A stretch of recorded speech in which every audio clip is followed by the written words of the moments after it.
mais, né? Mas há 25 anos atrás, os cursos de ensino eram uma oração de uma hora de Bíblia. Andava-se um hino lá, fazer oferta e ensino. Escola dominical, estudos bíblicos, começava quinta-feira, acabava só domingo à noite. E hoje eu digo com certeza, com convicção, de que se hoje eu, a minha esposa, a minha família, nós estamos de pé, é porque nós fomos alicerçados na palavra. Não que nós somos os melhores, não. Ninguém não tem melhor do que o outro. Mas nós fomos criados com a palavra de Deus, com o estudo. Né? E o estudo ele faz isso no crente. Ele faz com que o crente crie raízes nas promessas de Deus, na palavra de Deus. E não é qualquer vento de doutrina que leva ele, que engana ele, né? Que faz ele mudar de visão, porque ele tem o conhecimento da palavra. Então, por isso que é importante o ensino na igreja. Né? E que vai se iniciar depois do arrebatamento da igreja, por um período de 7 anos, né? Mais precisamente 3 anos e meio, porque os primeiros 3 anos e meio vai ser um período em que vai se levantar um grande líder, né?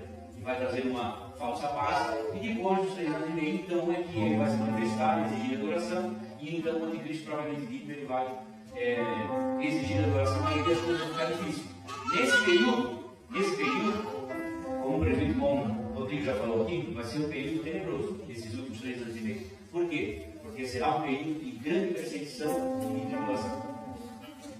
No nosso português, a palavra inferno, ela é derivada do hebraico, do grego, e no grego existem 3 termos que definem a palavra inferno.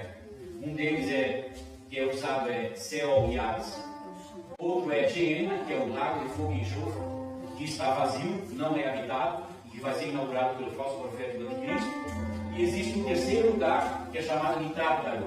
Esse lugar é onde estão aprisionados aqueles espíritos caídos que foram aprisionados. Está lá em Apocalipse. Esses espíritos caídos, aprisionados, eles estão lá presos. Mas no período da grande tribulação, a Bíblia diz que as portas daquele lugar vão ser abertas. E eles virão ao mundo habitado do homem como gafanhotos. Então você imagina como vai ser na grande tribulação. Você imaginou alguém correndo para cima e para baixo, endemoniado, e não tem ninguém para expulsar o demônio? Não vai ter, irmãos.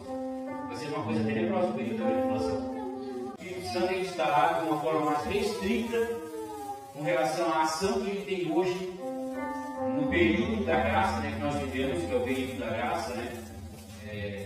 Ele trabalha, ele convence, ele fala, mas no período da grande tribulação ele não vai se retirar, né? Porque Deus ele é onipresente, onisciente, onipotente. Então não tem como tirar Deus do mundo, ele vai estar presente. Vamos dizer assim, para nós entender, ele só vai dar um passo atrás de suas manifestações. E os homens vão ficar, vamos dizer assim, à mercê ou mais a sorte do mal do que é hoje. Então, se hoje já está difícil, se a gente já vê um monte de coisa terrível, o amor não existe mais, a humanidade se acabou, o sentimento do humano hoje não existe mais. As pessoas fazem coisas horríveis por pouquíssima coisa. Né?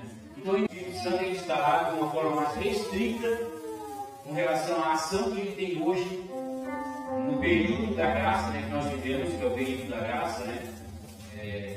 Ele trabalha, ele convence, ele fala, mas no período da grande tribulação ele não vai se retirar, né? Porque Deus ele é onipresente, onisciente, onipotente.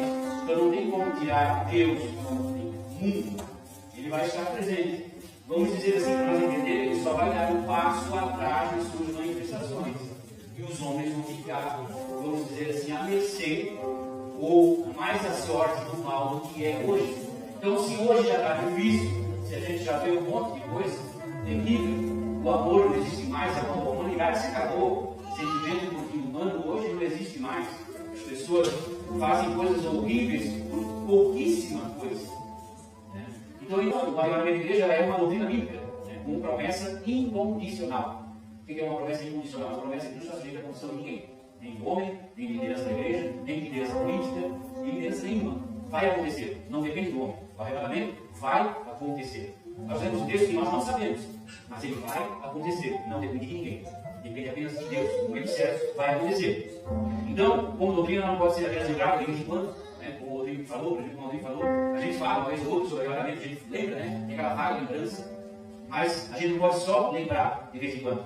Mas viver de uma maneira com expectativa de vida. Né? Porque quando nós vivemos na prática o arrebatamento da igreja como expectativa para a nossa vida, nós também anunciamos o Evangelho. Nós também correspondemos à nossa responsabilidade como igreja. Por exemplo, quando os mísseis começaram a ser lançados e caíram na faixa de Gaza, ouviu-se vozes de sirenes, e aquelas sirenes eram um aviso: abriguem-se, procurem amigos, né? Porque está chovendo mísseis.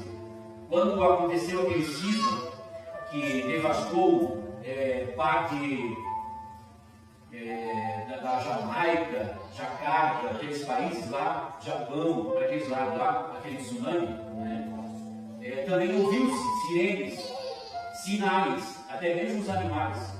Então, nesse sentido, a gente tem essa expectativa de que o arrebatamento pode acontecer, e dentro dessa expectativa nós queremos uma responsabilidade, né, de anunciar o Evangelho, porque a gente sabe que existem sinais, e esses sinais estão avisando que o pior está por vir. Os textos do Antigo Testamento, todos os livros, todos os textos, eles têm uma direção: apontar para Jesus Cristo, que está oculto no Antigo Testamento, mas revelado no Novo Testamento. Então, o arrebatamento, no sentido original da palavra grega, que é arpazo, significa arrancar, tirar com violência. Tirar por força, né? Mostra rapidez e urgência. Então, no sentido original da palavra, a Bíblia diz que a igreja será arrancada com força e violência deste mundo. Por isso que Paulo, na primeira carta de Paulo aos Coríntios, capítulo 15, versículo 52, ele fala: num momento, num abrir e fechar de olhos. Num momento, no original ali, ele vem do termo átomos, da onde nós temos a palavra átomo. O átomo é a. Estudantinho. O que é o átomo? Chama o céu, ela sempre diz: ó, vai a tal lugar e busque uma esposa para o meu filho Isaac. Ela vai lá, Isaac. E aí, Isaac é um símbolo, né, do noivo, a quem, não havendo visto ainda a noiva, mesmo que ele não conhecia ou não tinha visto a noiva, ama através do testemunho do servo, né? Do servo que trouxe para ele, e que sai do encontro da sua noiva para recebê-lo. Interessante que o servo ele vai sob a ordem de Abraão, o pai, e aqui o servo, por exemplo, o Espírito Santo, né? Ele vai atrás de Rebeca para levar ao encontro do filho do seu servo, né? O Isaac.